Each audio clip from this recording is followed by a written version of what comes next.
இனிமே நான் சொல்றத செய்யல. யாரா நீ? யாரா நீ? யாரா அவன்? வில்லன்டா.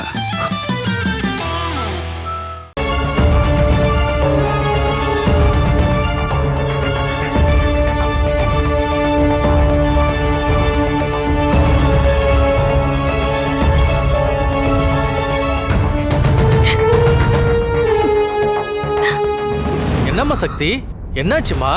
ஏன் இப்படி அழுதுட்டு இருக்க? இப்படி அழாதம்மா. கடவுளோட சன்னிதானத்துல நம்ம கஷ்டத்தை எல்லாம் அந்த கடவுள் பார்த்துப்பான். சொல்லுமா சக்தி, உனக்கு என்ன பிரச்சனை? சாமி, எங்க அம்மா அடிபட்ட ஹாஸ்பிட்டல்ல இருக்காங்க. இந்த உலகத்திலேயே எனக்கு இருக்கக்கூடிய ஒரே ஒரு அன்பான உறவுனா அது என் அம்மா மட்டும்தான். அவங்க இப்ப உயிருக்கு போராடிட்டு இருக்காங்க. அவங்களுக்கு எதுவும் ஆயிடக்கூடாது.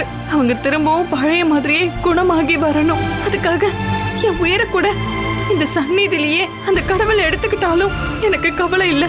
கவலைப்படாதம்மா. இந்த உலகத்துல பகவான் காரணம் இல்லாம எதுவும் பண்ண மாட்டாரு.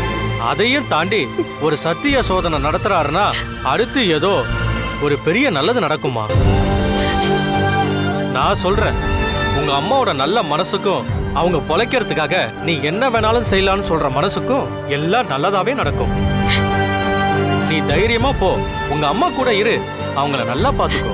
இல்ல சாமி, எங்க அம்மா குணமாகாம நான் போக மாட்டேன். நான் போய் பார்க்கும்போது அவங்க நல்லபடியா எந்திரிச்சு உட்கார்ந்து இருக்கணும். அவங்களை இப்படி படுத்த படுக்கையா பார்க்க எனக்கு தைரியம் இல்ல சாமி. சாமி, நான் உங்ககிட்ட ஒண்ணு கேக்குறேன்.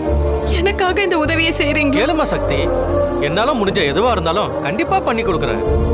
இந்த தடவை நடக்கிற மகா பிரதோஷ பூஜைய நானே முழுசா பண்றேன்.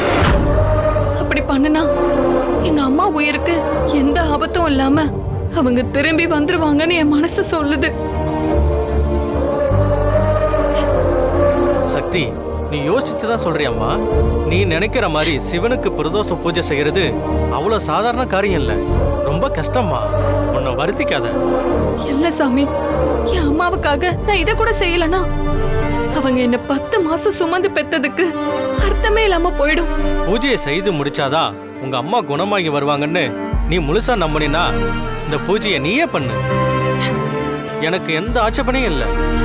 இதுல சிறப்பு என்னன்னா, காசி மற்றும் மேல்மருத்துவர் சாமி கிட்ட நேரடியாவே பூஜை பண்ண வைப்பாங்க.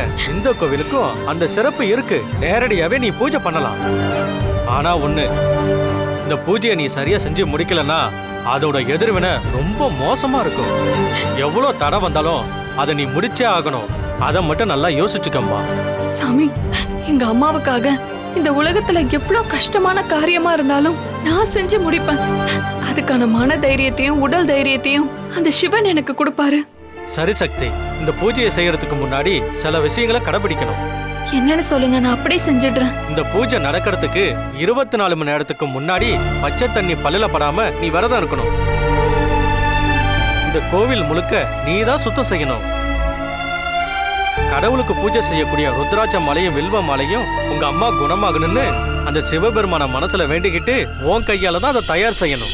எவ்வளவு பெரிய பிரச்சனை வந்தாலும் நல்லது கெட்டது எது நடந்தாலும் இந்த பூஜையை விட்டு பாதியில எழுந்திருக்க கூடாது. பூஜை முடியாம நீ எங்கேயும் போக கூடாது. நீ விரதம் இருக்க ஆரம்பிச்சு இந்த பூஜை முடியறதுக்குள்ள அந்த கடவுள் பல சத்திய சோதனைகளை உனக்கு கொடுப்பாரு. எல்லாத்தையும் தாண்டி நீ இந்த பூஜையை முடிச்சிட்டனா உங்க அம்மா நீ நினைச்ச மாதிரியே கண்டிப்பா பழிச்சு வந்துருவாங்க.